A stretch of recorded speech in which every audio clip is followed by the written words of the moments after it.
Welcome to Moessieurs for this new video about managing effects on the AD input section. If you haven't seen my first video about how to connect all the settings and all my tips for using it, I invite you to check out that video where I explain everything.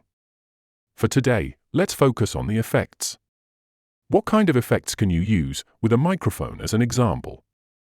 Feel free to click on like, and I also invite you to click on the boost button to highlight this video in YouTube suggestions. Go to Navigation and go to Audio Input. I haven't set the volume. The goal of this video isn't to give you fancy effects demonstrations, it's to guide you through what you need to do, how to do it, and what's worth doing.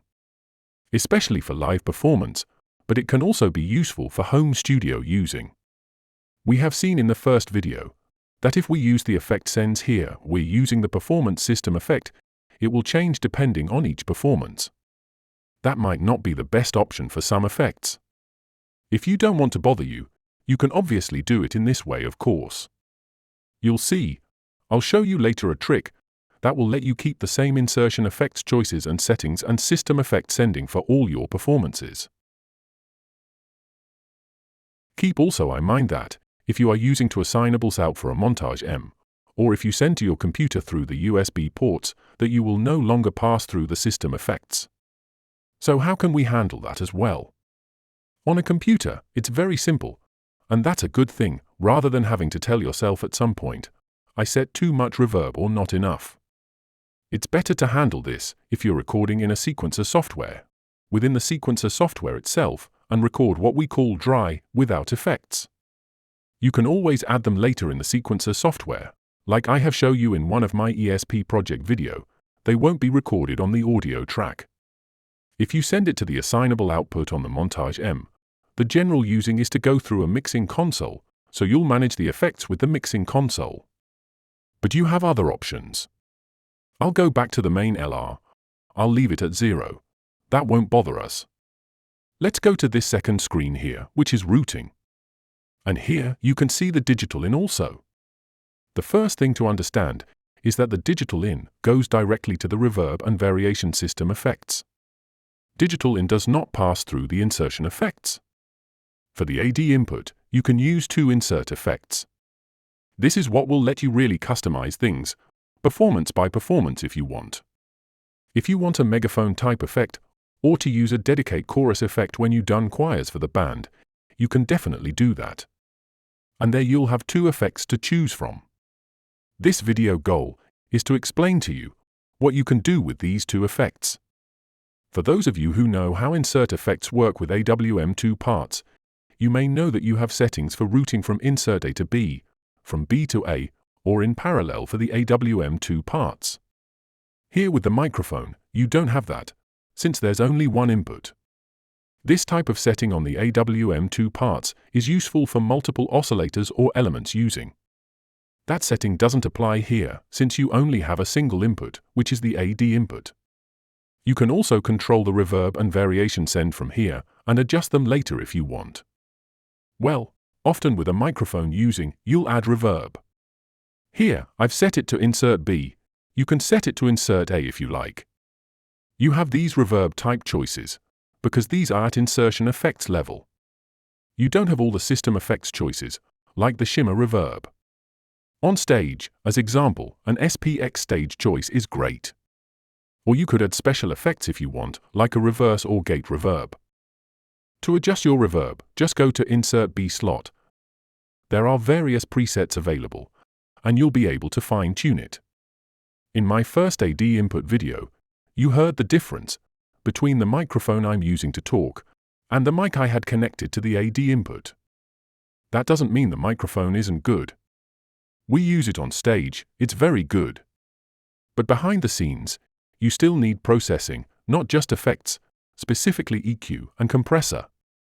The compressor is used to adjust the levels. If you go too loud, it cuts back a bit. If you're a little too quiet, it boosts a bit. Let's see the settings I have for that video recording. Here are the settings I have for my condenser microphone. You can see the EQ, it's not flat like it was on the microphone previously connected to the AD input. To get that sound, I have to set this EQ settings, expander, and compressor settings, as you can see, which let me maintain a relatively constant level. How could you do this with an insert effect? On the Montage M and MODX M, you have EQ. There is a 2-band EQ after the 2 insertion effects, but you have only 2 bands, and it's using more for correcting the sound after effects, not the EQ your input voice in fine way. In the miscellaneous category, there's the VCM EQ501. It doesn't act as a compressor. If you don't need a compressor, you can go with the VCM EQ501, which is really great. It's a 5-band EQ that let you do quite a nice voice EQ editing. Let's take a look at the compressors. You have this one, the VCM Compressor 376, which is actually really good. It only does compression. You won't be able to do any EQ with this one. This is particularly important for a MODX M that does not have assignable outputs. This could be a good choice if your mic doesn't require EQ adjustment. Otherwise, if you want to have an EQ, I can recommend the multiband here, which lets you compress for bands. It gives you settings not like EQ, but allowing you to reduce or boost some frequencies. Otherwise, you have the ultimate tool, which has been available since operating system 3.0 release. This is the mid-side EQ compressor. Lives up to its name, meaning from the center to the side. It's not a basic panning, it also works as an EQ and compressor. This one is really the ideal tool for that. You have some presets. You can choose natural, for example, or master compressor. In this case, you're not going to separate the side signal. That's not the idea.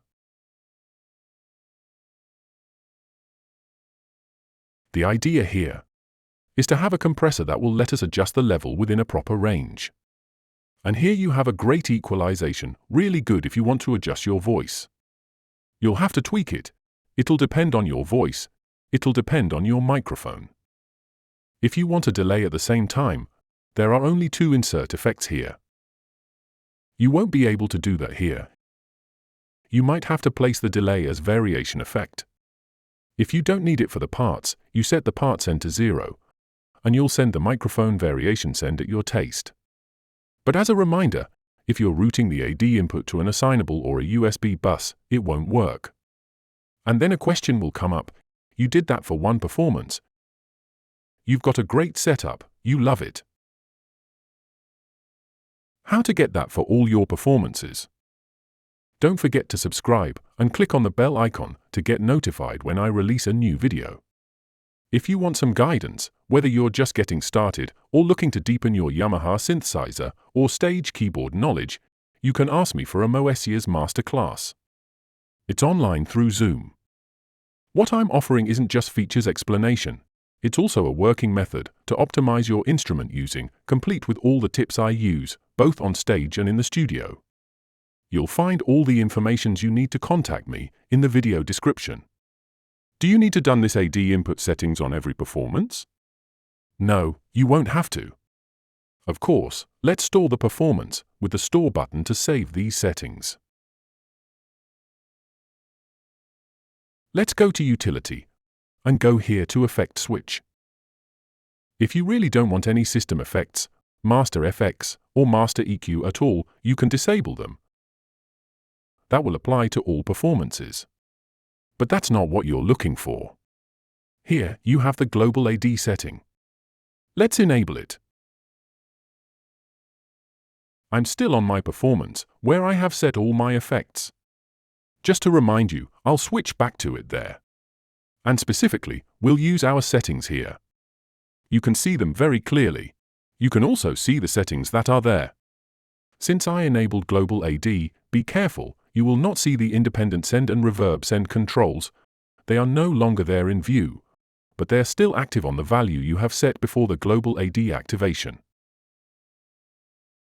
Look, I switch performances. I go to navigation, I go to the AD input, I go to routing. I have exactly the same settings. That's great, especially since you're mainly working with 2 effects here. If you're accompanying a singer or a guitarist doing piano and vocals, it's really convenient and a pleasure to work in this way.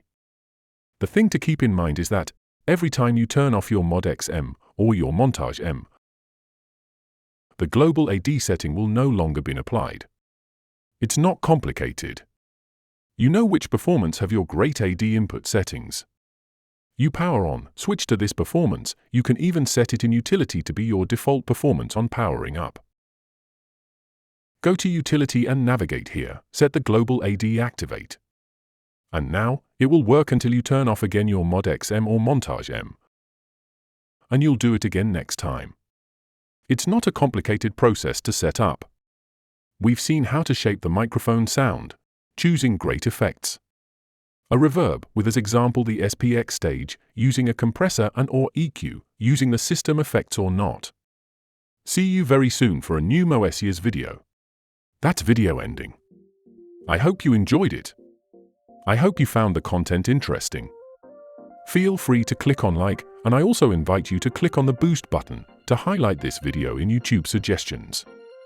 As official Yamaha expert and specialist, if you want to learn more quickly how to use or take in hand your Montage M, MODX M, ESP, Camelot Pro, or any of the Yamaha synthesizers and stage keyboards that I use, or also Cubase MIDI and audio recording with them, you can request an online masterclass with me. You choose your session topic, and you can download your session video to watch it as many times as you need.